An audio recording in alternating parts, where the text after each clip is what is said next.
Civil Rights on a City Bus by ReadWorks. On the 1st of December 1955, the African American seamstress Rosa Parks helped change the course of history on a city bus. Rosa boarded the bus after a day's work at a Montgomery, Alabama department store. She settled towards the middle, past the first several rows, which at that time were reserved for white people. After making a few stops, the bus became full.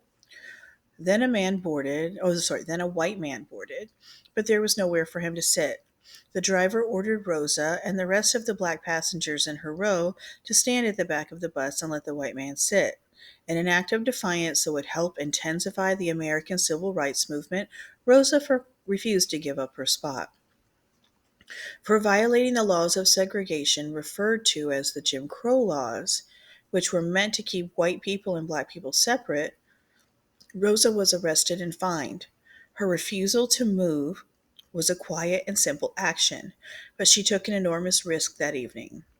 She also became a hero and an inspiration to people all over the nation who were fighting for racial equality, including Dr. Martin Luther King Jr., a young minister who would soon become a major civil rights leader.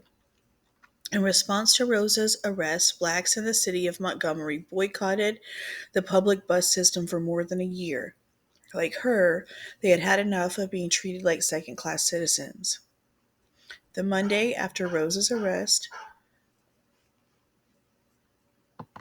the Monday after Rosa's arrest, most black commuters walked to where they needed to go, some traveling more than 20 miles. In her autobiography, Rosa Parks' My Story, Rosa writes of that day on the bus. People always say that I didn't give up my seat because I was tired. But that isn't true.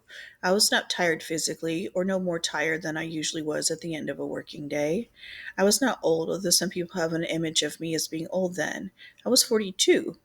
No, the only tired I was tired of giving in.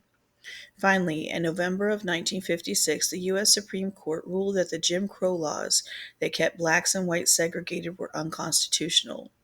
Rosa Parks had challenged the law and shown people far beyond her own town how cruel and unjust segregation could be, and she had won. The boycott ended more than a month later when the Montgomery buses were integrated, but the resistance to racial prejudice did not stop there. Rosa and the Montgomery bus boycott, as it has become known, sparked a series of nonviolent mass protests in support of civil rights. One woman's strength and commitment to change helped fuel a movement. Sometimes that is all it takes.